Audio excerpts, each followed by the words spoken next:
Oke, pertama kedua, travel cost method. Travel cost method ini mainannya siapa tadi ya? Uguh ya. Uguh, kamu pakai TCM ya, Gue? Saya ingat-ingat nih, kayaknya ada beberapa Iya, dulu. Pak. Uguh, terus coba lihat dulu ke kanan, ada Mbak Erica ya, kalau nggak salah ya? TCM juga ya? Iya, Pak, TCM Oke. juga.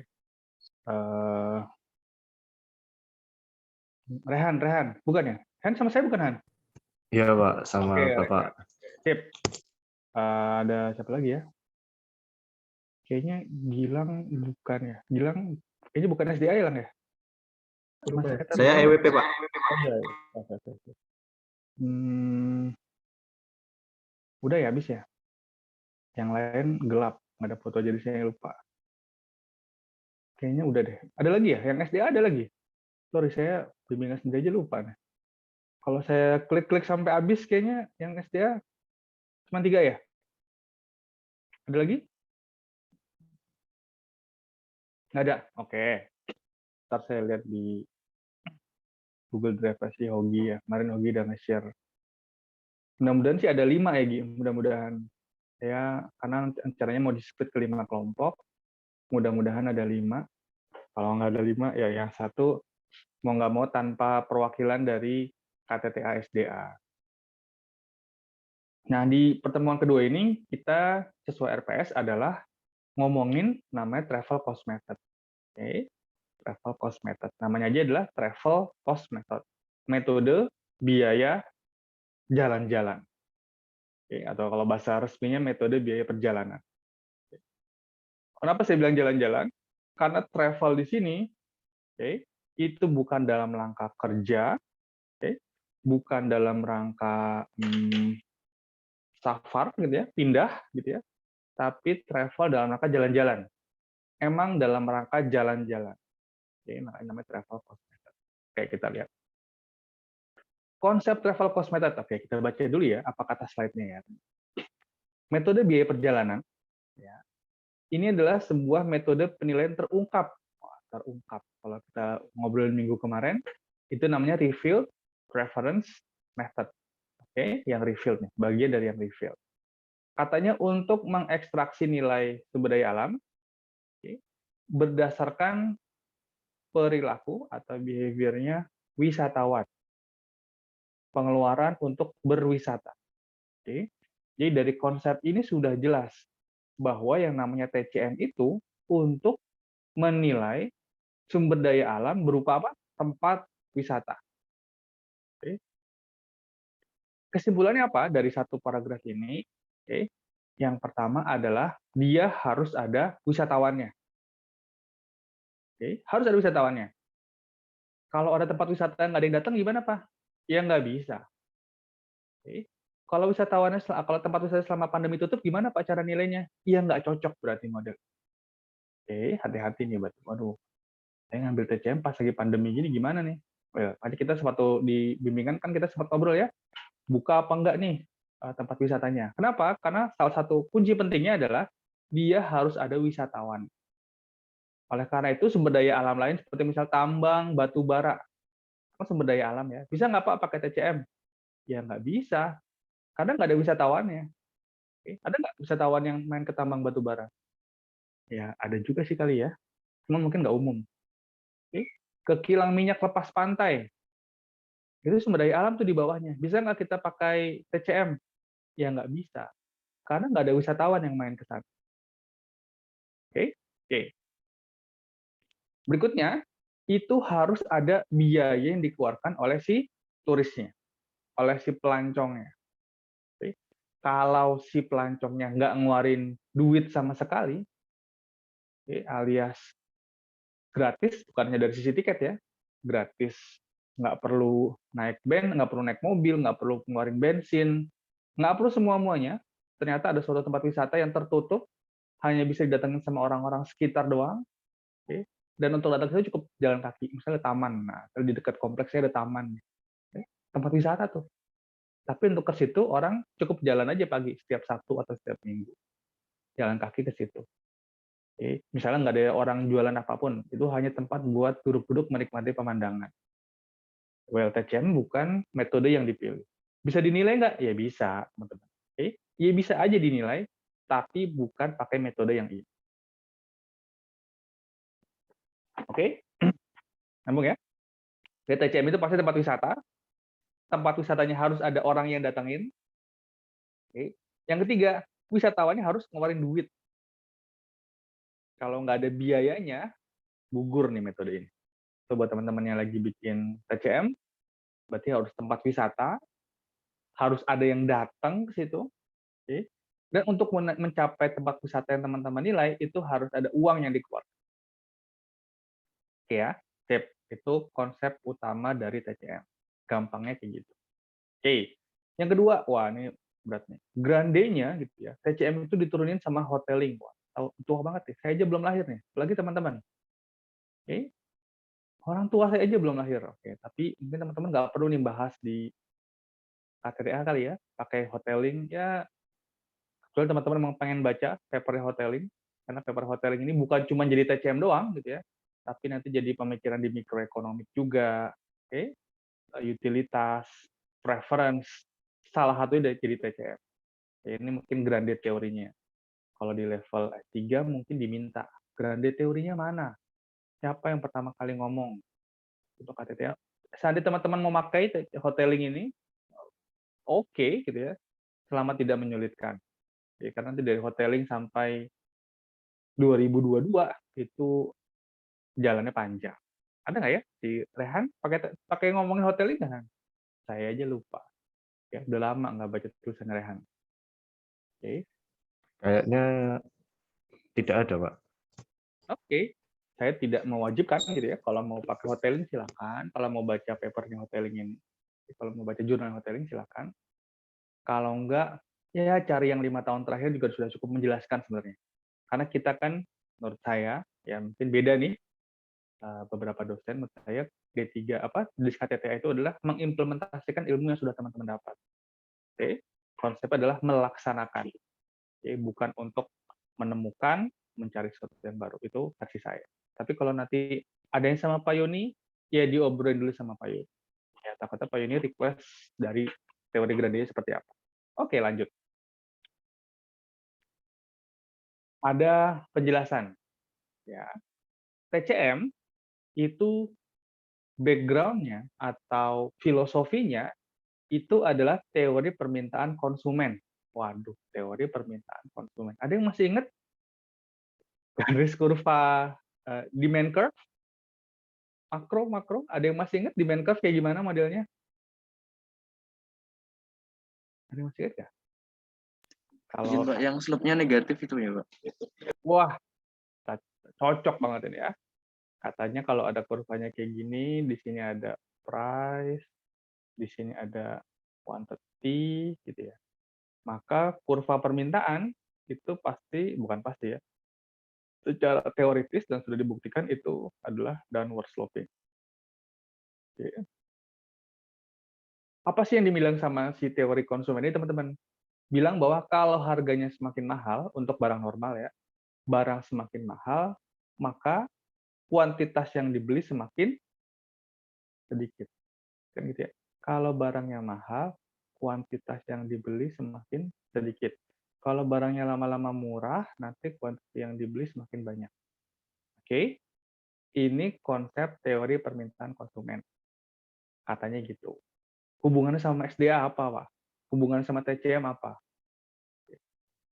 Ini kalau kita bawa ke konsep tempat wisata, okay, maka downward sloping ini bisa berlaku dengan hipotesa seperti ini. Kalau biaya yang dikeluarkan, okay, saya ganti menjadi travel cost, kalau biaya yang dikeluarkan semakin tinggi, maka jumlah visitnya, okay, jumlah kedatangannya semakin apa? Bro, Rendah, Pak. semakin sedikit, rendah. Sama seperti teori permintaan konsumen.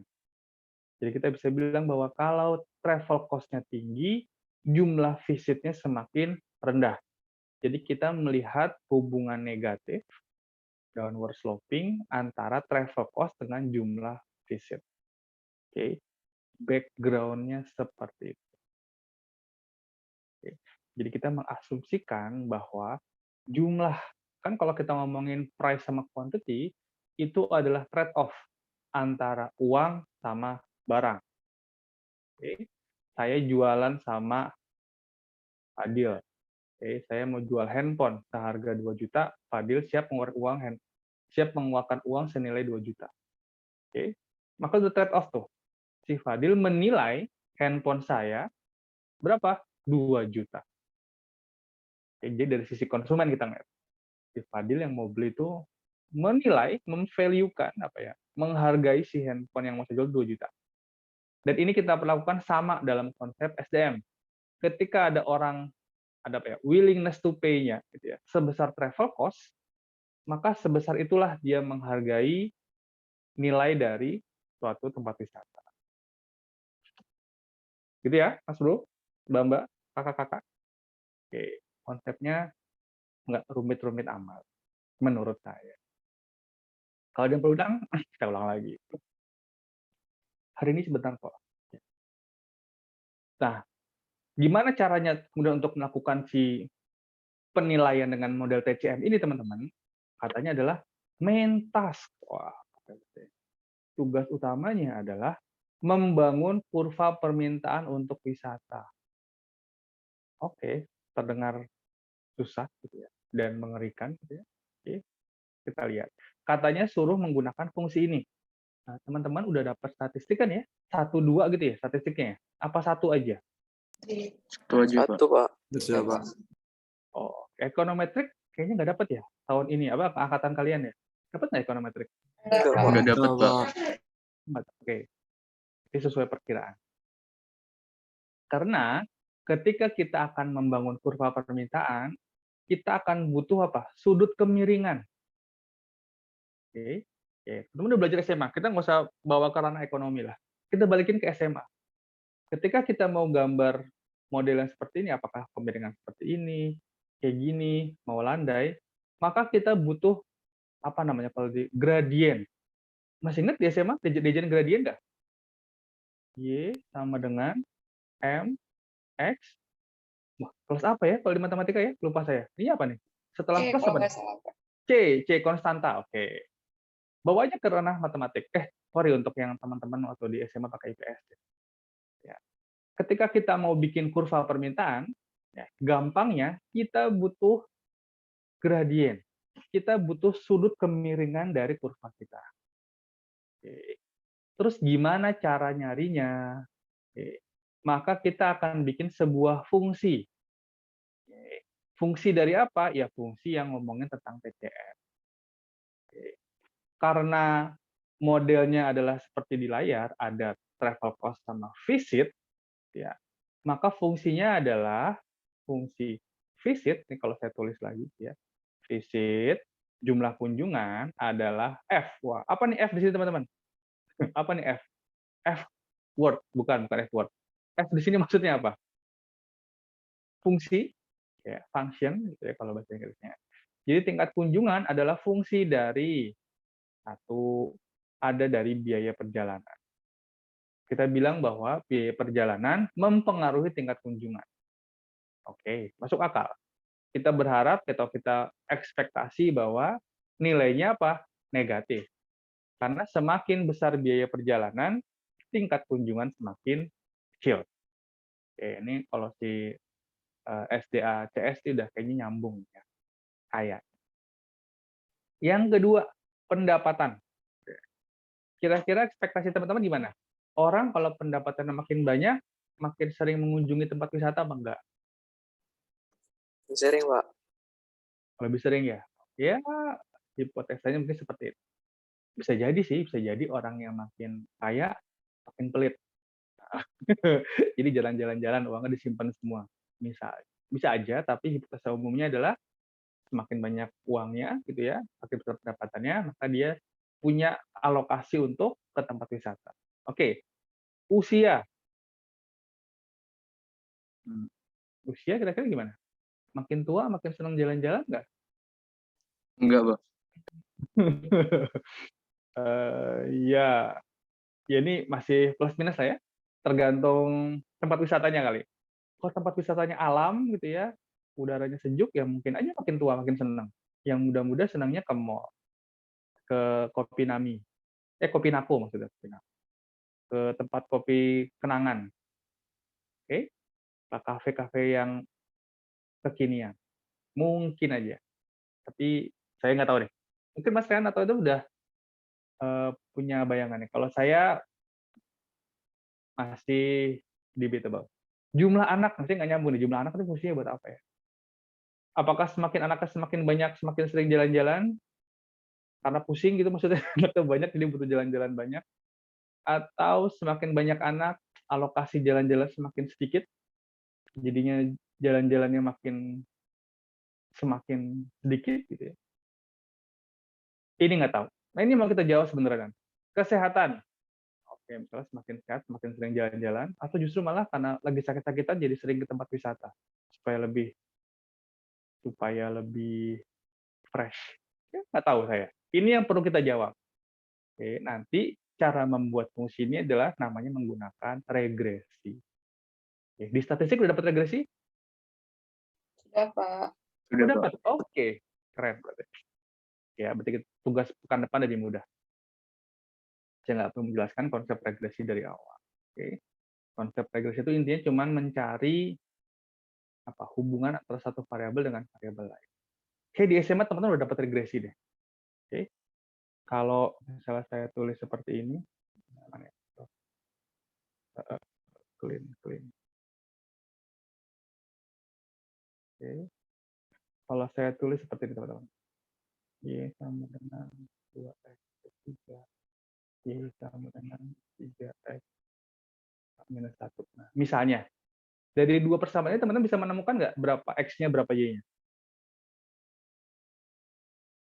Bisa nggak?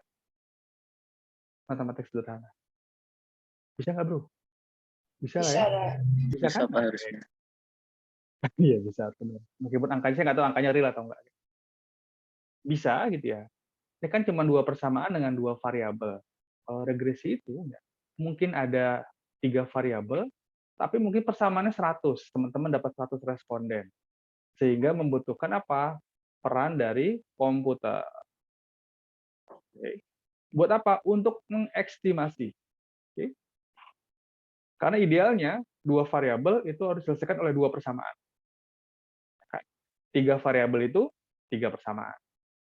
Kalau variabelnya 5, persamaannya ada 100, nah, teman-teman harus mengestimasi mana yang X yang paling dekat. Kayak kira-kira gitu, gampang gitu. Oke, teman-teman udah dapat di SMA. Kemudian diangkat ke topik-topik yang lebih jelimet lagi. Oke, next. Ini kita udah obrolin tadi, ya, bahwa TCM itu dari konsep permintaan, ya, teori permintaan, oke, maka seakan-akan, saya bilang tadi bahwa jumlah kunjungan itu, ya, itu atau Q-nya, jumlah kunjungan yang dibeli, yang dilakukan, itu dipengaruhi terutama oleh travel cost, oleh jumlah uang yang harus dikeluarkan oleh si pengunjung. Kenapa? Ya karena harus diduitin. Kalau kita mau menilai sesuatu, kita nggak bisa menilai dari kualitatif. Oke. Oh, tempat wisata ini sangat bagus. Sangat sangat sangat sangat sangat sangat bagus. Sangat sangat sangat sangat bermanfaat. Nah, bukan itu cara menilai. Ya nggak? Teman-teman ketika menilai harus keluar dengan sejumlah angka, estimasi. Berapa rupiah sih? Oke. Untuk mendapatkan rupiah tersebut, maka butuh variabel lain yang juga punya nilai rupiah, yang ada cuannya. Oke. Kalau nggak ada duitnya, kita tidak bisa mengestimasi menggunakan format nominal. Nanti kita bentuknya kualitatif. Oh, ini sangat berguna nih tempat wisata ini. Sangat diidam-idamkan oleh ibu-ibu, soalnya di Kapadocia, misalnya kayak gitu. Oke. Tapi itu bukan konsep nilai yang teman-teman pelajari, ya nggak? Kalian harus keluar dengan laporan penilaian yang hasilnya berupa berupa uang, berapa rupiah, berapa dolar, dan seterusnya. Oke. consumer surplus. Oke, udah dibahas kemarin ya, kayaknya udah nyambung lah teman-teman. Intinya kalau saya udah pakai gambar ini, gitu ya, ketika kita mau tahu berapa nilai dari tadi si tempat wisata, kita akan menghitung areal di bawah kurva, which is yang sebelah sini.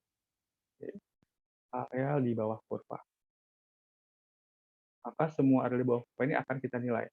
Untuk menilai apa? Untuk menilai berapa sebenarnya total economic value dari si tempat wisata tersebut. Ada yang masih ingat nggak gimana cara menilai daerah? Cara menilai area di bawah kurva kalau matematik dulu. Ada yang masih ingat nggak ya? Nah, namanya misalnya sama dengan X kuadrat plus 5. Oke, kita mau nilai berapa nilai antara X0 sampai X5. Gimana cara menilainya? Wah, Pak, matematik itu so long time ago, Pak. Ya, udah di-delete dari arsip otak saya. Ada yang masih ingat? Ada yang anak Olimpiade Matematika mungkin masih ingat? Nggak ingat? Pakai integral ya, Pak? Wah, iya, ini dia. Ada anak matematik keluar, teman-teman. Oke, ada anak matematik keluar nih. Oke, pakai integral. Oke, nanti konsep yang dibangun adalah sebenarnya pakai konsep integral. Tapi nggak usah khawatir, teman-teman nggak akan diminta, untuk mencari integral dari suatu persamaan permintaan, gitu ya. Terus cari dari X sekian sampai nggak seperti itu. Terus konsepnya teman-teman tahu. Secara matematis, karena ekonomi ini bergerak ke arah matematik juga, cara menilainya adalah menggunakan integral function. Jadi nanti persamaan permintaannya tadi fungsi ini, fungsi ini nanti diintegralkan supaya kita bisa menghitung areal di bawah kurva.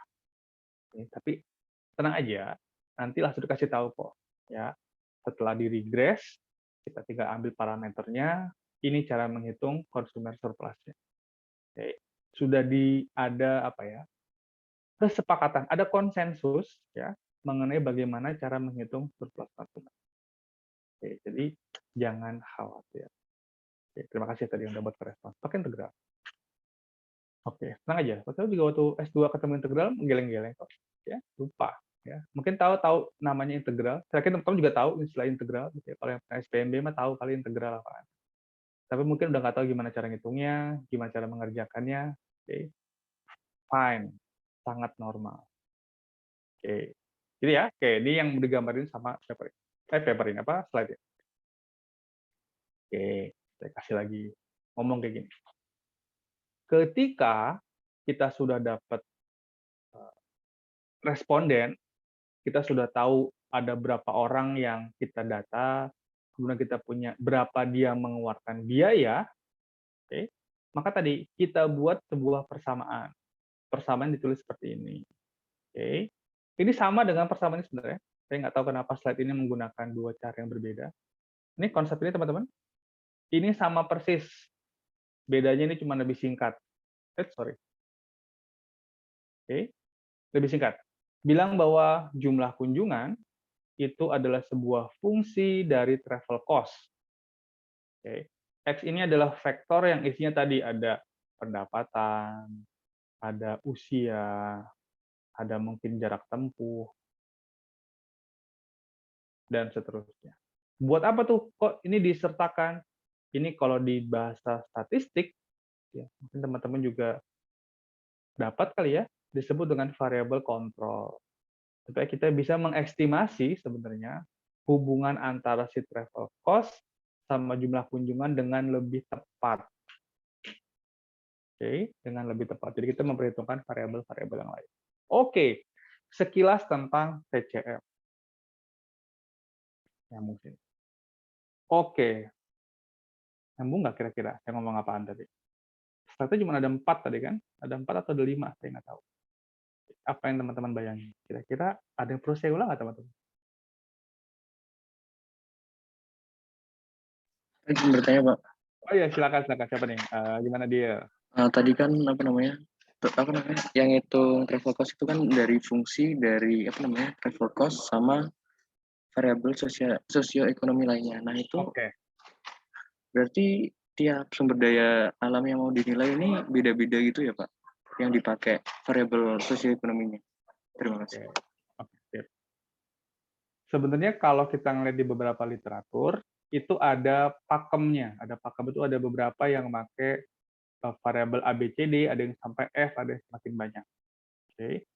Dalam sebuah konsep regresi, karena nanti kita akan mencari hubungan antara defisit sama dengan apa tadi fungsi dari threshold cost dan X gitu ya. Nah, dalam regresi itu ada konsep yang namanya less is more. Oke. Semakin simple modelnya, semakin simple nih bagian X-nya, tapi secara asumsi statistik, waduh berat banget ngomongnya, itu sudah sufficient, sudah cukup, tidak ada endogen, tidak ada exogenity, tidak ada segala makin bagus Mas Fadil. Jadi kalau balik ke pertanyaan tadi, emangnya yang X ini beda-beda ya? Jawabannya udah ada yang sudah ditentukan kayak tadi tuh. Pasti ada yang wajar ya, ada pendapatan, ada jarak tempuh, ada usia, mungkin gender, apalagi yang tepat ya. Kalau jumlah anak sama kesehatan saya agak-agak gimana gitu ngelihatnya ya. Kalau bisa kita cari variabel yang memang kelihatannya sangat berpengaruh sama budget. Mungkin kalau dari sisi kesehatan mungkin masih bisa ya. Tapi kalau jumlah anak itu karena sangat liar kemungkinannya. Oke. Jadi setiap tempat wisata, saya kamu mau menilai Danau Toba, yang terkenal aja ya. Kemudian ada wisata Gunung Bromo. Itu maka disesuaikan. Disesuaikan dengan apa? Dengan karakteristik respondennya. Oke. Kalau respondennya jauh-jauh, maka jarak tempuh pasti harus kita lihatin, harus kita pantengin. Kalau ada satu tempat wisata yang sifatnya lokal, yang cuma didatengin sama orang-orang sekitar, maka kita bisa fokus ke pendapatan. Karena kenapa? Kalau orang pendapatannya besar, pasti dia juga coba untuk datang ke tempat wisata yang lebih jauh daripada itu. Maka tergantung analisis kita terhadap si objek yang kita nilai. Oke, kira-kira jawabannya kayak gitu. Dan itu harus pakai responden. Seperti yang dilakukan sama si Rehan, Rica, mau nggak mau dia nanya ke setiap pengunjung, nggak ke setiap ya, ke pengunjung yang bisa mereka dapatkan informasinya, pakai sampling. Ditanya, berapa kali datang ke tempat ini dalam waktu setahun, berapa jumlah biaya yang dikeluarkan, punya duit berapa setiap bulannya, sensitif banget ya, nanya pendapatannya. Kemudian berapa jarak dari rumah sampai sini kira-kira, mungkin nggak nanya jarak ya, mungkin kalau nggak salah sih kalau di kuesionernya, rumahnya di mana? Ya, nanti kita pakai Google Maps, tinggal dihitung berapa sih jarak kilometer antara si tempat wisata sama rumah. Jadi memang ini didasarkan pada data primer. Data primer itu data yang harus kita ambil langsung dari si pemilik data. Mau nggak mau, ketika kita ngomongin travel cost method yang individual, maka kita akan menggunakan data primer. Oke, yang lain? Saya timbul pertanyaan lagi, Pak. Oke. Tadi kan Bapaknya bilangnya itu dari data primer, Pak. Nah, kalau misalkan lihat dari jurnal sebelumnya gimana, Pak? Misalkan pernah dilakukan penilaian pada sumber daya alam A ini pada tahun misalkan 2000 gitu. Terus kita mau memperbarui, berarti kita juga perlu melihat data sebelumnya, data penilaian sebelumnya gitu ya, Pak. Terima kasih. Oke. Mungkin akan kita ulangi nanti, tapi TCM ini itu meng-capture suatu waktu. Ya. Ketika kita menilai tahun 2021, kita mau mengukur atau mengestimasi nilai dari tempat wisata di tahun 2021, maka kita akan estimasi adalah sebenarnya jumlah kunjungan tahun 2021 itu berapa. Oke. Terus karakteristik ya pengunjung di tahun 2001 seperti apa? Berapa jumlah biaya yang dikeluarkan? Kenapa harus spesifik 2021? Karena banyak hal. Satu, bisa jadi ongkos tahun 2022 beda sama 2021. Oke. Bisa jadi 2021 ada pandemi, 2022 nggak ada pandemi. Atau mungkin sudah dikurangi lah. Sehingga kalau kita mau menggunakan penelitian tahun sebelumnya untuk objek pajak yang sama, nanti di sini nih, di karakteristik pengunjungnya sudah berbeda. Oke. Maka kita bisa menggunakan data literatur sebelumnya kalau kita mau menilai di tahun yang sama. Saya mau menilai tahun 2020, saya mau pakai datanya yang sudah dilakukan oleh Pak Adi. Fine, tapi saya tambahin satu variabel lagi nih. Saya tambahin analisis yang baru, nggak masalah. Tapi kita nggak bisa membawa informasi di tahun-tahun sebelumnya untuk menilai tahun sekarang. Kayaknya belum baca saya kalau yang TCM kayak gitu. Ya bisa aja sih diangkut pakai model inflasi dan seterusnya, tapi ya nggak perlu pakai TCM kalau kayak gitu. Pakai tren aja. Gitu ya, Dil? Terima kasih banyak, Pak. Oke, oke. Oke. Yang lain mungkin? Ada? Oke, jadi ketika kita ngomongin TCM, gitu ya, kalau kita pakai kurva, gitu ya, ini ada price, ada quantity, quantity. Maka yang akan kita obrolin sebenarnya adalah hanya di sekitar ini, kurvanya kayak gimana, nanti gimana cara mengukur garis di bawah kurva. Seperti tadi disampaikan oleh, apa tadi ya? Mungkin Mbak Tiara kali ya, kalau saya nggak salah ingat. Oke. Nah, emang yakin, Pak? Gitu. Oke. Kalau kamu nggak yakin, apa kita lihat. Misalnya ada rumah, jadi ada suatu, jangan rumah deh. Kita lihat ini. Ada suatu kos-kosan, kecil banget ya. Oke. Sekarang ceritanya ada gini. Kalian hidup di 1 tahun aja. Oke, teman-teman bayangin hidup hanya di 1 tahun untuk mempermudah penjelasan. Oke. Kemudian di awal tahun, kalian punya uang dalam jumlah yang tidak terbatas misalnya. Oke, boleh dikasih uang. Kayak main monopoli lah, dikasih uang sama bank. Oke. Nah, kemudian ada sebuah rumah. Oke. Rumah tersebut kalau dikontrakin setiap bulan itu bisa mendatangkan 1 juta per bulan. Oke, maka si rumah tersebut, dalam quantity adalah jumlah dikontrakinnya, maka ada 12 kali dia disewa, dan harganya di sini adalah 1 juta. Oke, sekarang teman-teman saya minta untuk menilai, kira-kira kalau kalian ditawarin rumah seperti ini, dengan bisa dikontrakin 1 juta selama setiap bulan, oke, setiap bulan pasti ada yang ngontrak, tapi umur hidup kita hanya 12 bulan, berapa teman-teman mau membeli rumah ini? Berapa? Antara kalau kita mau menawarin atau kita mau membeli? Gampang. Berapa? Gi? 11 juta, Pak. Hah? 11 juta, Pak. Kalau ditawarin 11,5 juta mau nggak?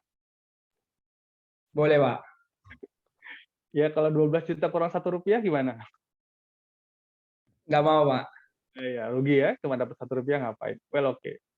So, kita bisa bilang bahwa kita bisa mengestimasi si rumah ini, gitu ya, setidak-tidaknya atau semahal-mahalnya itu adalah 12 juta. Itu bisa kita lihat dari apa?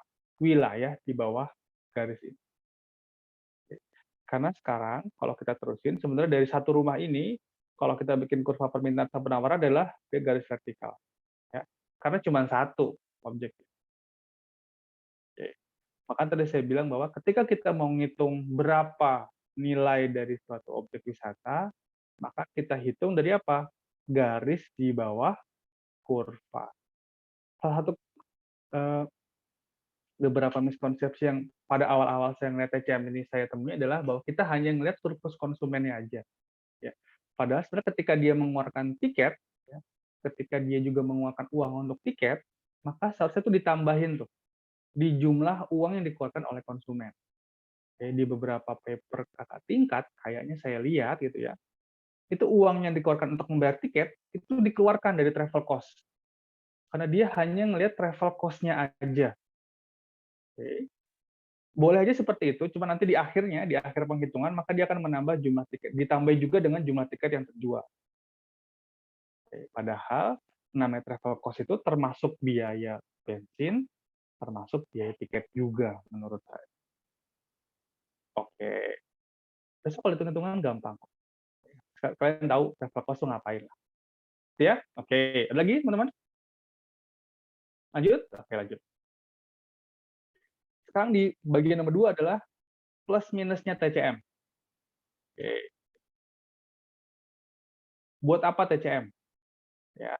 Satu, katanya kita dengan menggunakan TCM, itu kita memungkinkan untuk mengetahui nilai sumber daya alam dengan pakai proxy tertentu. Oke. Bayangkan kalau ada sumber daya alam yang gratis. Oke. Nggak ada biaya yang dikeluarkan. Berarti kita nggak bisa menilai dong, Pak. Kan nggak ada duitnya. Oke. Iya, kalau ya, si tempat wisata tersebut memang dikunjungi oleh orang-orang lokal aja. Oke. Karena kita nggak bisa menentukan berapa nilai tiket. Dengan seperti itu, TCM memungkinkan si penilai untuk mengestimasi nilai tempat wisata dengan menggunakan apa? Ongkos yang dikeluarkan oleh si pengunjung. Ya, jadi ini TCM ini sebenarnya sebuah approach yang bagus gitu ya, karena memungkinkan kita menilai sesuatu yang tidak perlu dikeluarkan biaya secara langsung, nggak perlu bayar tiket. Oke. Dengan menggunakan namanya proxy. Proxy itu apa teman-teman? Proxy, apa ya? Kan sering dipakai nih. Tahu lah ya, maksud dari Wakil, proxy. Pak. Wakil, oke, bahasa harfiahnya wakil. Contohnya gimana Mbak Tiara? Contoh konkretnya. Saya melihat cowok Pak dari rambutnya, gitu ya. Kalau rambutnya bagus, maka hatinya baik. Gitu ya Mbak Tiara? Misalnya, proksinya rambut. Ya, Pak. Misalnya. Misalnya. Oke. Oke. Saya ngelihat cewek dari gaya minumnya, Pak. Gitu ya. Itu proksi saya buat menilai cewek. Misalnya gitu. Kalau minum ditenggak, wah berarti nggak bener. Ya. Tapi kalau minum diserutup, wah itu pasti cewek baik-baik. Misalnya kayak gitu. Oke? Proksi. Lanjut. Apa kelebihan TCM? Oke. Saya lebih senang ke poin 2, 3, 4. Sebenarnya buat teman-teman yang lagi nulis TCM ya. TCM itu sebenarnya lebih tepat untuk menilai progres. Oke, coba kalian bayangkan. Ini ada tempat wisata oke, di tahun 2021 0 pengunjung, di tahun 2020 1000 pengunjung. Oke, oke. Kenapa tahun 2021 0? Oh salah deh. Di 2020 sama 2019 deh biar lebih ekstrim. 2000 ini karena ini pengalaman kakak kelas kalian. 2020 sama sekali nggak ada pengunjung, 0. Pandemi lagi level dewa. Oke. Si COVID lagi level luar biasa tinggi, jadi tutup semuanya. 2019 ada 1000 pengunjung. Ini objek yang sama persis. Oke. Objek yang sama persis. 2019 ke 2020 tidak ada penambahan fasilitas, tidak ada perbaikan jalan. Yang nggak ada cuman pengunjung. Oke. Menurut teman-teman, ada flow nggak di TCM ini? Kenapa? Karena ketika kita menilai tahun 2020, misalnya kita bisa nilai dia sebagai 1 miliar, oke, maka tahun 2020 berapa nilainya? 0. Karena nggak ada pengunjung. Oke. Makanya ketika buat teman-teman yang menilai TCM di satu titik aja, sebenarnya itu bukan best practice yang umum. Ya. Karena bisa TCM itu ngelihat kalau ada perubahan di fasilitas, berapa kenaikannya. Biasanya seperti itu teman-teman melihatnya. Jadi kita ngelihat progres penambahan misalnya, oh kalau dulu belum ada jalan yang bagus gitu ya, itu kita nilai harga 1 miliar. Tapi dengan ada tambahan akses, orang-orang semakin banyak, oh nilai akses tersebut terhadap tempat wisata adalah nambah 500 juta. Misalnya seperti itu. Itu lebih tepat menurut saya. Dulu pantai ini banyak yang datang, tapi sejak kotor gitu ya, banyak pengunjung yang buang sampah sembarangan, pengunjungnya berkurang. Maka kita bisa bilang bahwa dari konsep TCM, oh jumlah akses sampah ini, jumlah penambahan sampah ini mengurangi nilai si sumber daya alam.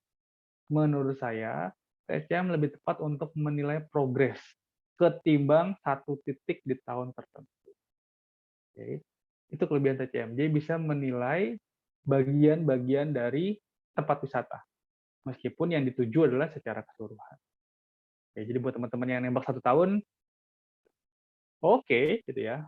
Untuk kali ini saya rasa masih bisa dibenarkan. Meskipun kalau dalam masa pandemi, hasilnya seperti ini, yang dipertanyakan.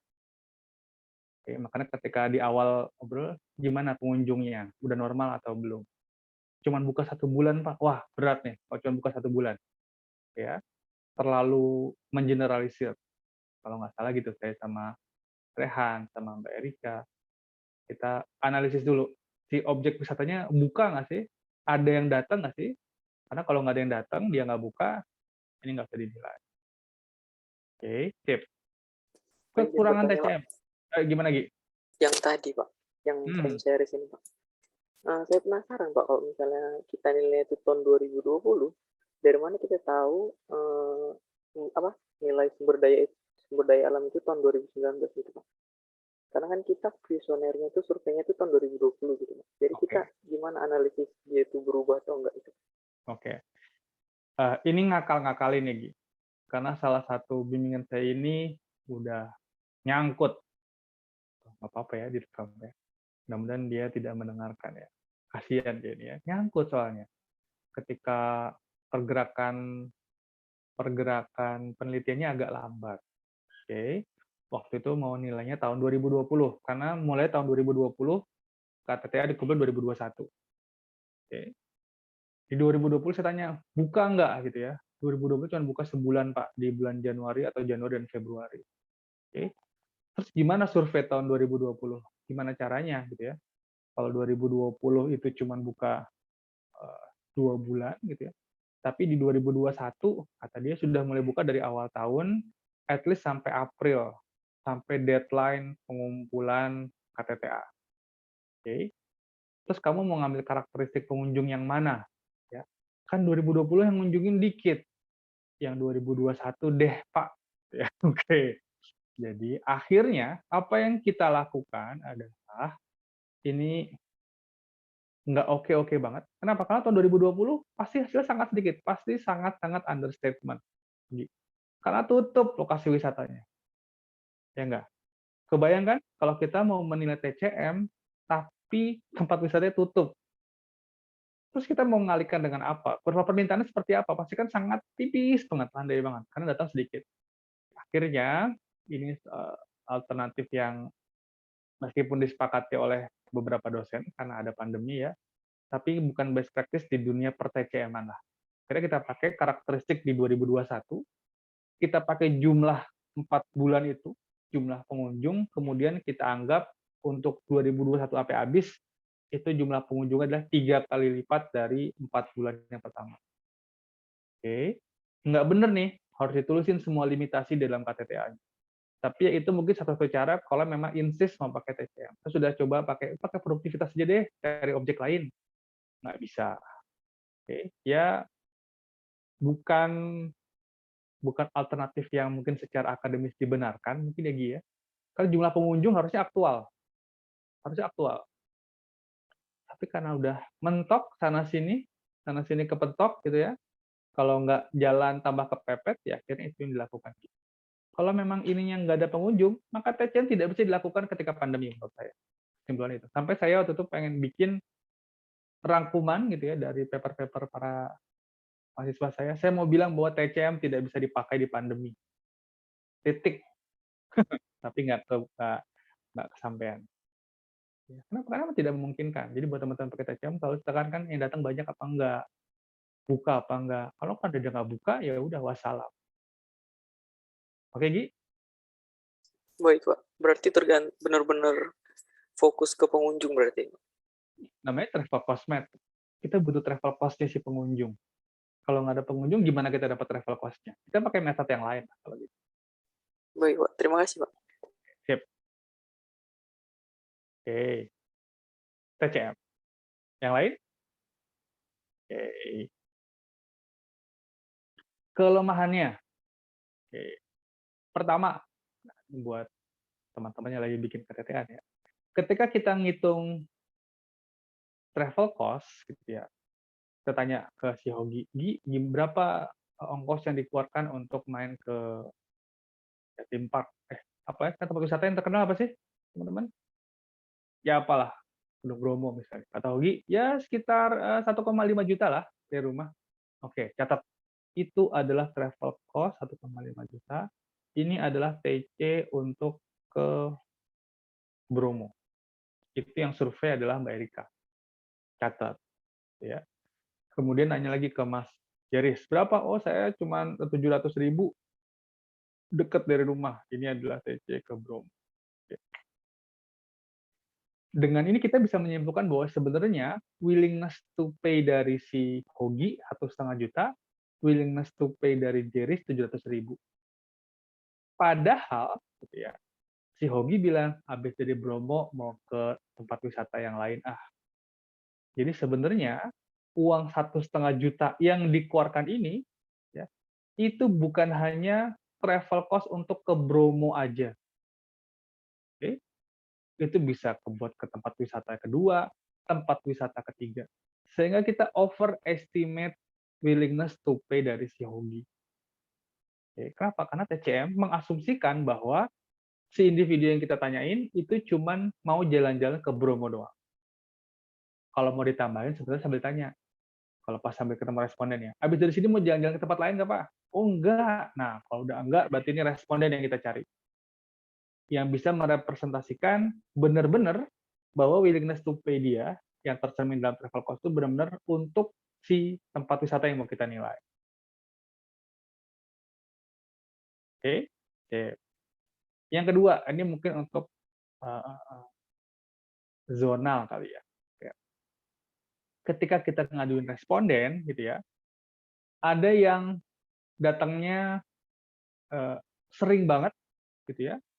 Ada yang orangnya deket, murah, tapi datangnya jarang banget. Oke. Asumsi kita adalah ketika travel cost-nya tinggi, maka harusnya datangnya semakin sedikit. Dan semakin murah, itu datangnya semakin banyak. Oke. Padahal ada preference seperti ini. Orang yang deket sama tempat wisata, paling setahun cuma datang sekali 2 kali. Emang kenapa? Bosen, bro. Gitu ya. Saya waktu di stan gitu ya, kayaknya jumlah kedatangan saya ke Tanah Abang itu jauh lebih sedikit dibanding teman-teman dari luar Jakarta. Oke, lu ngapain sih ke Tanah Abang lagi gitu ya? Kayaknya hampir semua teman-teman saya setiap mau pulang ke Tanah Abang dulu. Teman-teman ke Tanah Abang nggak nih? Wah, belum sempat, Pak, gitu ya. Jakarta cuma 6 bulan apa setahun. Udah pernah ke Tanah Abang belum, teman-teman? Apa udah nggak model sekarang ya? Udah ada Tokopedia, Pak, ngapain Tanah Abang? Itu angkatan Bapak itu main Tanah Abang. Ya, benar juga sih. Ya. Jadi ada preference yang mungkin tidak tercermin dari travel cost. Oke, ada orang yang lokasinya jauh, biaya yang dikeluarin mahal, tapi udah cinta mati sama tempat wisata tersebut. Oke, karena itu adalah tempat dia bertemu dengan istrinya, misalnya. Jadi mau semahal-mahalnya dia datangnya sering banget ke situ. Oke, sedangkan orang-orang sekitar, karena udah sering gitu ya, tahun tersebut dia cuma sekali 2 kali. Padahal cuma ngeluarin uang 10.000 buat tiket doang, bisa. Oke, jadi asumsinya kadang-kadang terlanggar. Oke. Yang ketiga tadi value of time ya. Jadi ini sangat tertentu pada titik waktu tertentu aja. Kita nggak bisa kalau penilaian versi versi DJKN gitu apa namanya versi apa ya? Dia akan melihat seumur hidup dari hutan. Dikapitalisasikannya berapa lama? Seumur hidup kalau model pendekatan pendapatan itu. Sedangkan si TCM ini hanya melihat di satu titik itu aja. Ya. Dia nggak ngelihat value selama 10 tahun ke depan seperti apa, karena nggak bisa. Oke. TCM itu akan benar-benar ngelihat value di titik waktu tertentu saja. Itu plus minus. Plusnya adalah akurat untuk tahun tersebut, minusnya tidak memperhitungkan value di sebelum dan sesudah. Oke. Data collection, ya mau nggak mau dia harus responden, harus nanyain ke orang-orang. Kalau kebetulan responnya lagi benar-benar pengen jalan-jalan, nggak pengen diganggu, ya resiko dari penelitinya. Jadi ada sedikit permasalahan karena memang TCM ini butuh data dari pengunjung. Oke, TCM. Konsep TCM. Gimana? Aman? Ada yang mau diobrolin? Nyambung ya? Aman ya? Oke. Gimana cara menggunakan TCM? Oke. TCM itu ada dua. Ada yang kita bilang dengan zona travel cost method, ada zona TCM, ada individual TCM. Kayaknya sih bimbingan saya semuanya individual TCM. Coba kita tanya dulu ya ke para pelakunya ya. Mbak Erika, Mas Rehan, sama lagi siapa tadi ya? Mas Puguh kalau nggak salah. Pada pakai zona apa individual? Individual, Pak. Oke. Mas Puguh? Mas Rehan? Individual, Pak. Oke, kayak individual semua ya. Ya, individual. Oke. Jadi hampir semuanya memang ITCM ini lebih populer lah ya. Karena meskipun zona itu lebih mudah gitu ya, tapi terlalu banyak asumsi sehingga zona ini sedikit di nomor dua kan. Oke. Kita lihat konsepnya seperti apa. Ini ada penjelasan awalnya gitu ya. Meskipun dengan gambar yang ini, mana ya? Nah, ini saya bisa menjelaskan semua mengenai zona TCM. Ketika kita ngomongin zona TCM, ya, teman-teman, para penilai, itu tidak perlu nanya satu-satu ke para pengunjung di tempat wisata. Oke, nggak perlu nanya satu-satu. Cukup datang ke pengelolanya, tanya, tahun ini ada berapa pengunjung, Pak? Oke, ada 1.000 pengunjung. Oke, baik. Punya data nggak? Dia datangnya dari mana? Oh, punya. Misalnya, yang satu datang dari Kabupaten A, B, C. Kemudian, ini misalnya 1.500 orang. Ya. Kemudian 200 orang dari zona-zona di sini nih. Oke. Sisanya 300 orang itu dari zona di sini, sampai di sini. Jadi kalian sudah punya data pengunjung dan dia datang dari mana. Oke. Nggak perlu nanya ke individu. Kemudian kalian ngapain? Kalian estimasi, kalian hitung. Kalau jalan dari kabupaten yang di sebelah ring 1, itu kita kira-kira butuh ngabisin berapa uang sih? Oh, kira-kira $10 kalau di ilustrasi. Oke, 100.000. Oh, kalau dari ring 2 butuhnya berapa sih? Oh, $20. Oh, $30. Dari situ, kalian menyimpulkan bahwa pengunjung dari ring 1 itu travel cost-nya $10. Pengunjung dari zona 2 travel cost-nya $20. Dari zona ketiga, $30. Diasumsikan. Wah, terlalu berat tuh Pak asumsinya. Benar banget. Bisa jadi ada yang pakai motor, ada yang jalan kaki, ada yang mobilnya 2.400 cc, ada yang mobil cuma 1.000 cc. Bisa beda-beda. Ini terlalu mengeneralisir, tapi jauh lebih gampang. Oke. Emangnya ada yang pakai ini? Ada. Diakui. Maksudnya TCM ini ya yang school itu apa sih apa ya? Mazhab atau aliran paling besarnya ya zonal dengan individual. Oke. Dipakai nggak? Ada juga dipakai. Jika kita punya data pengunjung dan dia berasal dari mana. Oke. Selesai. Kalau teman-teman mau bikin KTTA pakai TCM ya mungkin ditanya aja sama pengunjungnya, nanti tinggal dibandingin. Kalau pakai zonal dapat nilainya berapa, kalau pakai individual dapat nilainya berapa. Oke. Terus siapa yang nentuin ringnya nih Pak? Wah, terserah tergantung penilainya. Ya. Bisa pakai radius, oke. Bisa berdasarkan kabupaten, bisa berdasarkan waktu tempuh. Sekarang kan pakai Google Maps sudah bisa lihat waktu tempuhnya semuanya. Jadi tergantung dari si penilainya. Kesulitannya adalah kalau ada pengunjung internasional, teman-teman. Bisa jadi pengunjung domestik sama pengunjung internasional itu jauhan pengunjung internasional. Oke. Tapi biayanya bisa jadi lebih besar pengunjung domestik. Contohnya gimana? Kalau ada orang mau main ke Malioboro, ya, dari Darwin itu cuma sejam ke Jogja naik pesawat. Oke. Sama saya dari Jakarta mau ke Malioboro. Saya naik mobil, oke, naik kereta deh. Itu sekitar 6 jam atau 8 jam. Oke. Jarak tempuh sama waktu tempuh dan biaya, kalau kita ngomongin international pengunjung gitu ya, international visitor, itu mungkin jadi asumsi jadi pecah tuh, jadi terlanggar.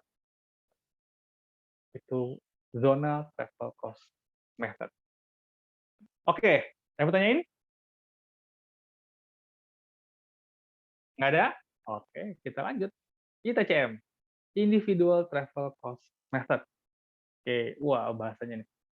Didasarkan pada data primer melalui survei dan teknik statistika. Wah, jos. Ya, buat teman-teman KTTA, dia survei dulu, kemudian diolah menggunakan teknik statistika. Tenang aja, statistik yang akan kita coba lihat di pekan depan itu kita pakai Excel aja teman-teman. Ya, pakai Excel bisa kok. Ya, dan itu tidak mengurangi kestatistikaannya. Oke, nggak masalah. Oke, mungkin beberapa model harus di-running dengan menggunakan tools statistik yang lebih advance gitu ya. Tapi untuk regresi linear pakai Excel juga bisa. Waktu kelas statistik regresinya udah diajarin regresi pakai apa teman-teman? Pakai eViews atau pakai tools statistik yang lain, pakai Stata mungkin? Oh, udah dilupain. Lupa, Pak. Kontrol Excel, Pak. Oh, pakai Excel. Oke, pakai Excel. Oke, Excel juga tidak mengurangi kestatistikannya. Besok kita pekan depan kita pakai Excel aja. Kalau mau ngeliat pakai tools lain, ya mungkin kalau ada waktu kita coba liatin pakai, saya tahu cuma pakai Stata sama pakai R ya, yang mungkin pakai Stata. Ya. Meskipun teman-teman kayaknya nggak tertarik. Oke, lanjut. Ya, anak ketiga, saya juga dulu nggak tertarik lah sama statistik. Ngapain sih? Kan gitu ya. Oke, ini kelebihannya tuh katanya. Hasilnya relatif lebih akurat daripada zonasi. Kenapa? Kenapa lebih akurat? Nih satu alasannya. Ditanya kenapa ITCM lebih akurat? Karena menggunakan data primer. Kita langsung nanyain berapa travel cost-nya ke si individu. Sedangkan di zona tadi kita pakai apa? Pakai estimasi, ya enggak? Oke, padahal kita menggunakan travel cost itu sebagai alat untuk mengestimasi, tapi travel cost-nya kita estimasiin dulu. Nah, itu kan rancu ya ketika kita menggunakan zona. Oke. Hipotesa. Apa tuh hipotesa, teman-teman? Atau hipotesis? Apa? Hipotesa itu apa? Kalau di Conan apa? Hipotesanya adalah, gitu kan gitu ya. Nggak suka nonton Conan? Nonton Conan nggak? Apa masih ada nggak ya Conan? Masih ada harusnya. Dia kayaknya kecil terus deh. Praduga bukan? Oke, dugaan. Oke, hipotesa itu kan tebak-tebakannya Conan, ya nggak? Oke, hipotesa saya adalah ini nih. Oke, itu dugaan. Ya. Dugaannya adalah, kalau kita pakai TCM, kunjungan ke tempat wisata akan sangat dipengaruhi oleh biaya. Diasumsikan berkorelasi, korelasi itu hubungan, ya. Diasumsikan hubungannya negatif. Maksudnya apa? Ketika biaya perjalanan besar, maka kunjungannya semakin sedikit. Ketika biayanya kecil, maka kunjungannya semakin banyak. Ini hipotesa, teman-teman. Ini yang mau dibuktikan sama teman-teman yang lagi KTTA. Jangan-jangan, gitu ya, jangan-jangan hasil survei saya nggak nemuin hal yang kayak gini nih. Gimana? Ya nggak apa-apa juga. Oke, ini kan hipotesa, dugaan.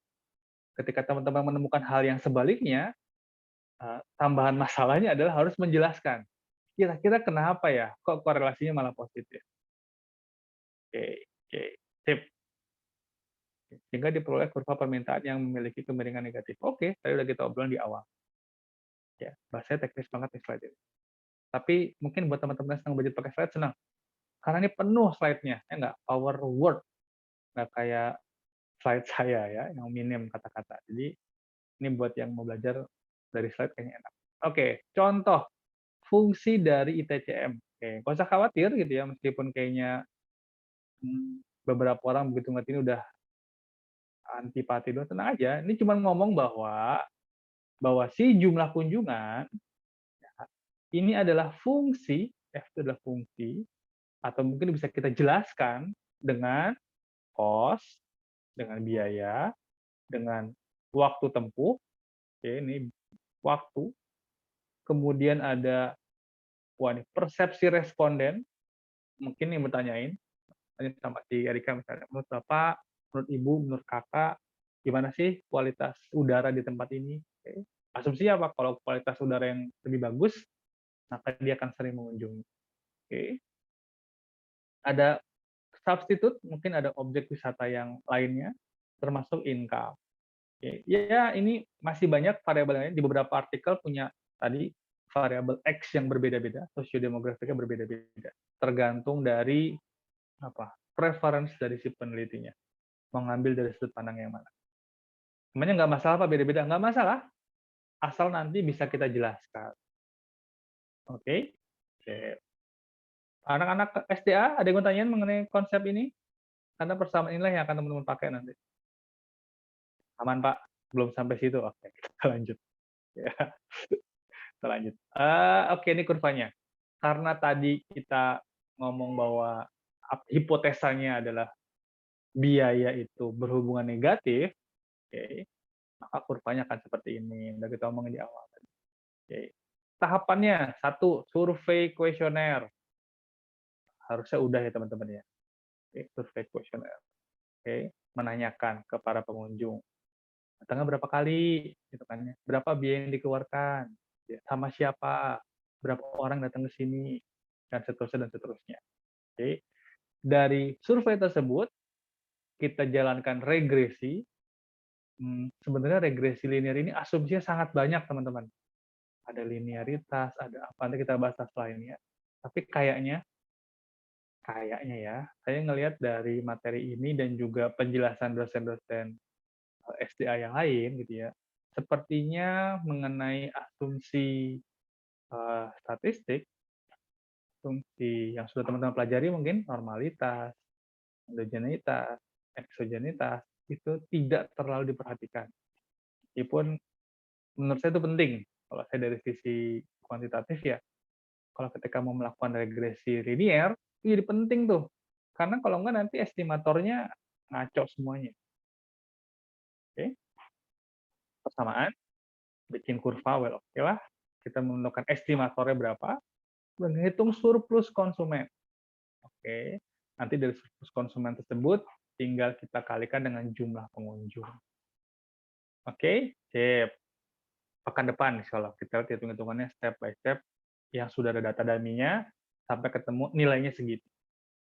Oke. Ada yang mau tanyain? Izin bertanya lagi, Pak. Yuk, silakan. Tadi kan di fungsinya ada variabel kualitatif, Pak. Nah, untuk menjadikannya angka itu berarti pakai quality rating ya, Pak? Misalkan yang kualitas lingkungan itu. Ya, mungkin pakai skala Likert kali ya. Misalnya kualitas lingkungannya 1 sampai 5. 1 sangat tidak baik, sedang-sedang saja, baik. Karena kita ngomongin mengenai bentuk persamaan kuantitatif, mau nggak mau gitu ya, apa yang ditanyakan ke responden itu harus bisa dibuat dalam bentuk angka. Jadi dikuantitatifkan. Ya, kita nggak bisa, misalnya seandainya meskipun pertanyaan kualitatif, tapi kan bisa dinomorin. Oke. Semakin tinggi, maka kita anggap semakin bagus. 5 itu yang paling bagus, supaya nanti hubungannya positif dengan si kunjungan. Oke, tanya sama pembimbingnya ya, karena ada mungkin teknis lain. Siapa sih? Dil, kamu bikin SDA juga, Dil? Saya EWP, Pak. Oh, iya, oke. Oke, sama saya juga ya. EWP-nya sama siapa? Sama Bapak. Oh iya, bener ya. Oke, sip. Kira-kira seperti itu. Yang lain teman-teman silakan. Oke. Salah satu hal yang mungkin ini spesifik buat teman-teman yang bikin SDA atau mungkin teman-teman yang pakai regresi dalam KTTA-nya. Ya. Yang dikhawatirkan dalam KTTA SDA, gitu ya, bukan mau nakut-nakutin teman-teman. Tapi ini pengalaman saya ketika membimbing TCM di masa pandemi. Itu adalah kondisi dependent variable yang sangat dikit jumlah kunjungan. Oke. Sekarang kita lihat, misalnya ini ada contohnya MACD. Oke, contohnya MACD. Ini ada Surya, IPK 4. Ya, ada Adi, IPK 2. Ada Fadil 7,9 aja Dil ya. Terus ada Prabu IPK 3. Ada Hogi IPK 3,5 aja Gi ya, udah pantas-pantasin Gi. Terus ada si siapa lagi nih? Pradana. Oke. IPK-nya ya 2,5 lah. Oke. Kita mau mencari tahu hubungan antara IPK dengan jumlah kedatangan ke McD, teman-teman. Oke, kebayang nggak? Ya, kita mau melihat hubungan antara, ada nggak sih hubungannya kalau orang datang ke McD, IPK-nya orang sama jumlah kedatangan ke McD. Misalnya, ya, di survei kita temukan bahwa si Surya datangnya sekali, Adi sekali, Fadil sekali, Prabu sekali, Hogi sekali, di Pradana sekali. Coba jelasin ke saya, hubungannya apa kira-kira? Sur, gimana Surya? Karena nama kamu ada di situ, kan kamu udah di survei nih. Kira-kira ada nggak hubungannya? Bisa kita gambarkan nggak? Nggak bisa, Pak. Oke. Kenapa nggak bisa? Karena dependent variable kita kan akan ngomong gini nih, IPK ya, sebagai fungsi dari, salah, kedatangan maksudnya.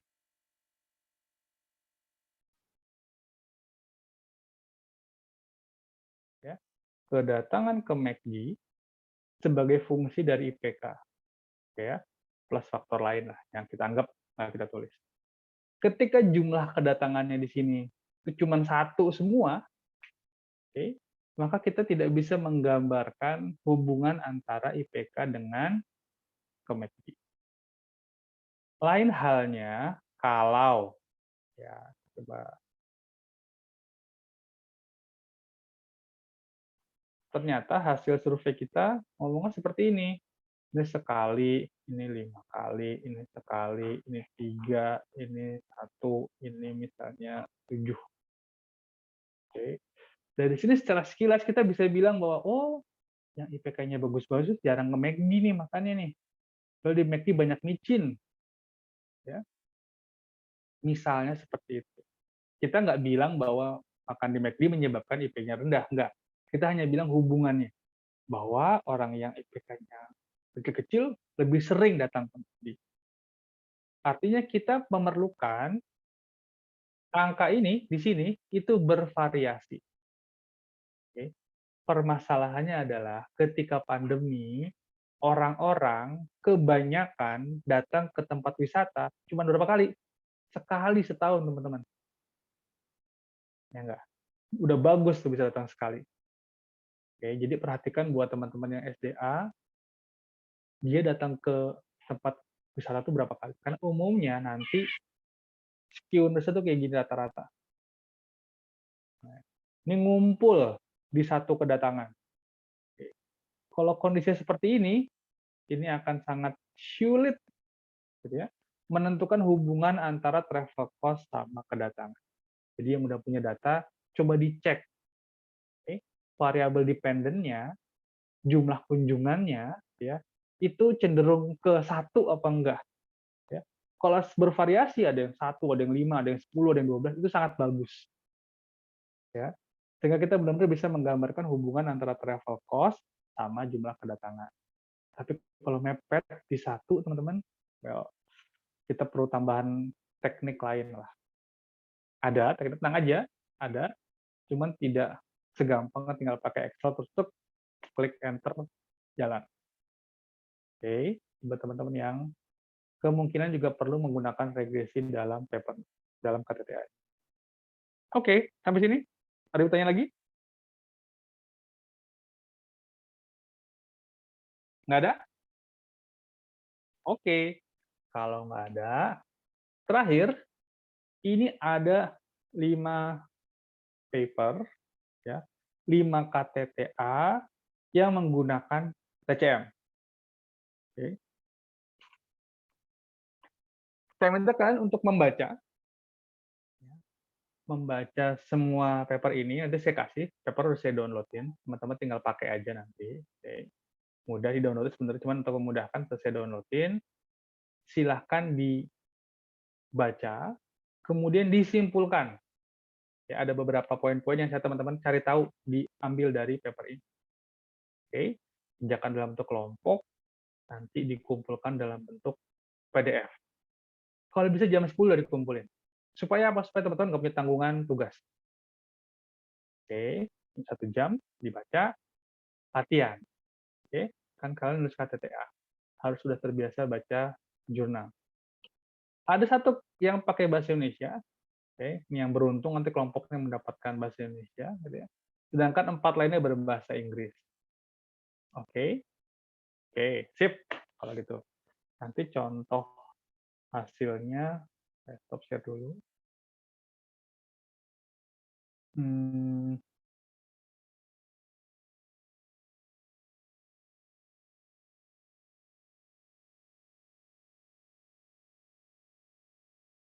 Oke, sorry.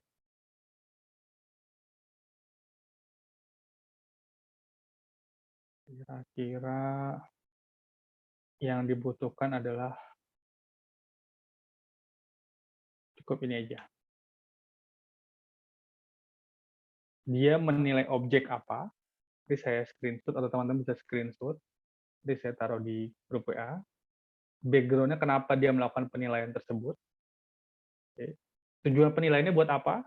Misalnya membandingkan antara konservasi yang mau dilakukan, worth it apa enggak. Oke. Pakai metode apa? Ya, TCM, kombinasi keduanya. Oke, tapi kayaknya sih karena ini kita fokus tentang TCM, 5 paper itu ngomong-ngomong tentang TCM fokusnya. Tapi ada juga yang dibarengi dengan metode-metode lain. Ada yang pakai CVM juga. Ditulis di situ. Ya, metodenya pakai apa. Modelnya itu, oh ternyata dia itu pakainya adalah, waduh, lawan deh jawabannya. Modelnya adalah contohnya misalnya jumlah visit, dia buat dengan, nggak harus kayak gini sih. Boleh juga kayak gini. Ada travel cost, ada usia, ada pendapatan, ada apa. Tulis di situ. Dia pakai model yang kayak gimana.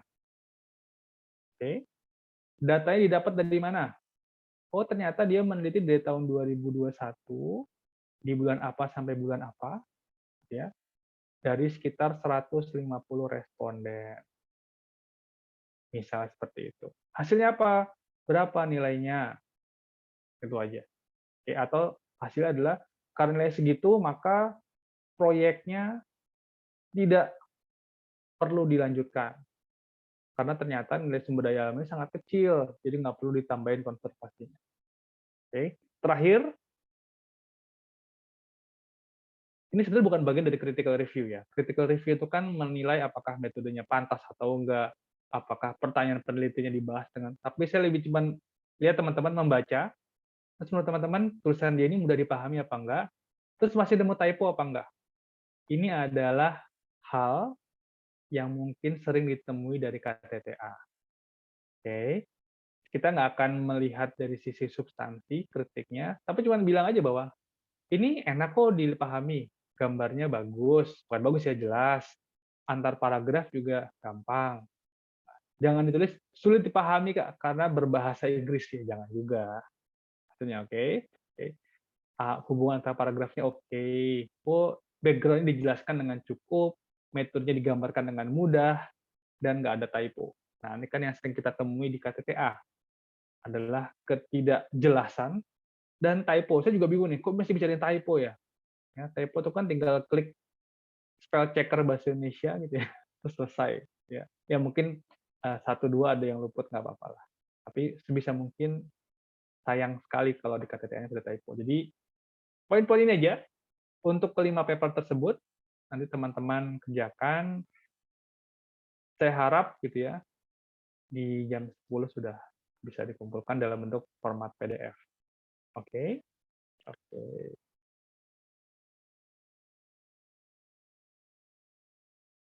Kelompoknya. Kelompok kamu bikin sendiri? Atau gimana? Kelompoknya? Kita ada berapa orang, Gi ya? Ada 27, Pak. 27. Berarti kalau bikin 5 kelompok, berapa tuh? Oh iya ya. Mendingan bikin 4 kelompok ya, Gi, ya? Anaknya berapa kelompok nih? 5 atau 4? Gimana kalau 4 kelompok aja? Boleh, Pak. Tapi kalau 4 kelompok berarti ada 5. Yang bahasa Indonesia nggak usah kali ya? Ya oke lah.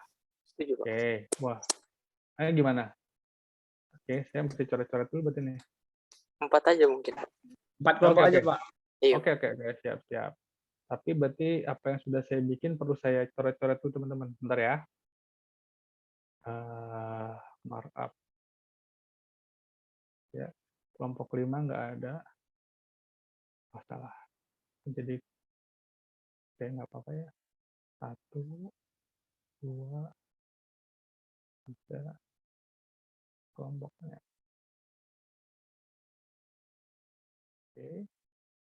Berarti di sini ada contoh nomor 2.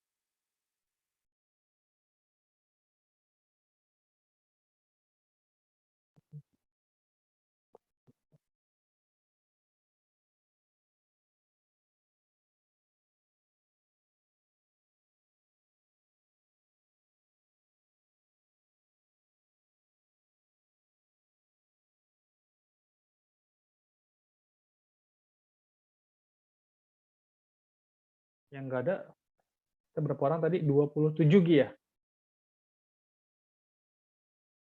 Berapa orang teman-teman? 27 ya? Iya, Pak. 27. Iya, Pak. Oke. Terus nggak ada. Berarti di sini 27, sama di sini 24. Oke, sini ya. Ini belum saya share ya, Syal. Sorry. Nah, ini saya lagi main bingo nih. Coret-coretan ini. Oke. Mana sih markupnya? Ganti. Ya. Ini nama kelompok. Kelompok 1, kelompok 2, kelompok 3, kelompok 4. Oke? Oke. Ini nomor absennya. 14, 17, 6, 20, 16, 24, 1. Ada beberapa yang harus saya bagi nih, seperti kalau nggak salah tadi absen berapa aja ya? Tadi saya lihat punyanya Hogi. Yang Rehan, kamu absen berapa, Han? 22, Pak.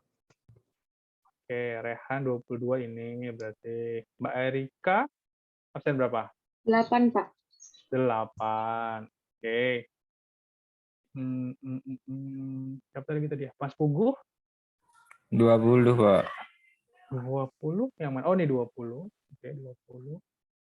Satu lagi siapa ya yang pakai SDA ya? Kayaknya ada 4 orang deh. Bang Lutfi, Pak. Saya, Siapa? Pak. Oh iya, ini berarti ya. Oke, sip. Ada yang nomor absennya nggak ada? Wah, saya bikinnya harus coret-coret sana sini tadi. Ada yang nggak nemu nomor absennya? Nggak ada lah. Kalau nggak ada yang ngomong berarti nggak ada ya. Oke. Bertanya, Pak, Gimana? itu kelompok 3 dan kelompok 4 itu ada absen 4-nya 2 kali, Pak. Yang itu jurnalnya atau nomor absennya Oke, yang sorry. Yang bawah teman-teman ini jurnal ya. Yang ini, oke. Ini jurnal. Jadi jurnal 2, jurnal 3, jurnal 4, jurnal 5. Nanti namanya saya gantikan di nomornya. Oke, jadi kelompok 3 itu bahas jurnal 4, kelompok 4 bahas jurnal 5, kelompok 2 bahas. Oke, bisa dipanggil Mas Anung? bisa, Pak? Terima kasih. Oke, sip kalau gitu. Tanpa berlama-lama lagi. Udah dapat ya? Nanti saya screenshot ya. Ya, supaya bisa dilihat di grup.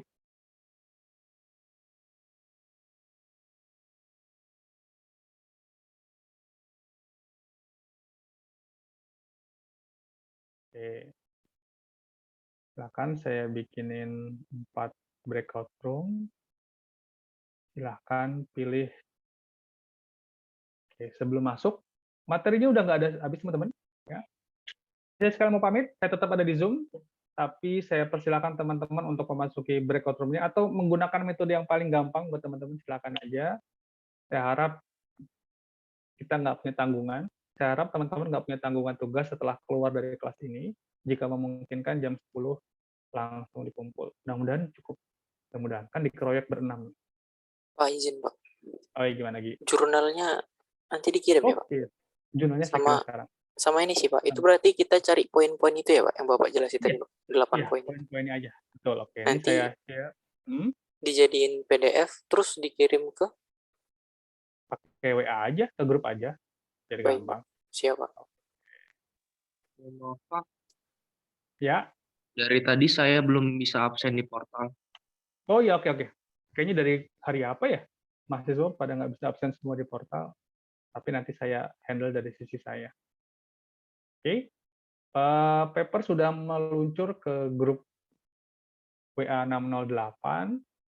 Silakan teman-teman gunakan. Itu namanya 21, 22, berarti paper nomor 2 itu yang 2.2 gitu ya. Paper nomor 3 berarti yang 2.3 dan seterusnya. Oke? Oke. Saya masih ada di Zoom, saya masih ada di WA juga maksudnya. Silakan aja jika ada yang mau tanya, silakan naik ke main room lagi, nanti Zoom-nya nggak akan saya tutup sampai kita diusir.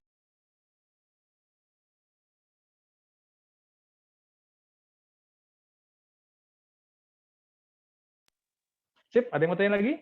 Kalau nggak ada, materi saya sudah selesai. Kita ketemu lagi pekan depan, saya coba hitung-hitungan mengenai TCM. Gimana? Deal? Oke, latihan baca ya. Latihan baca.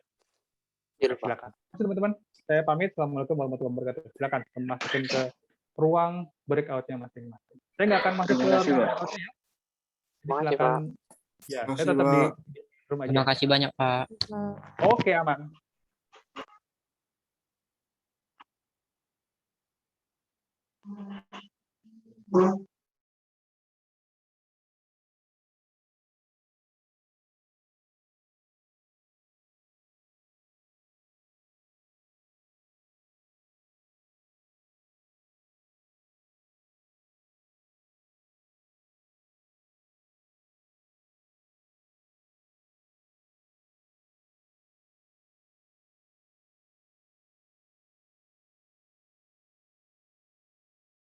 Kan nih saya foto.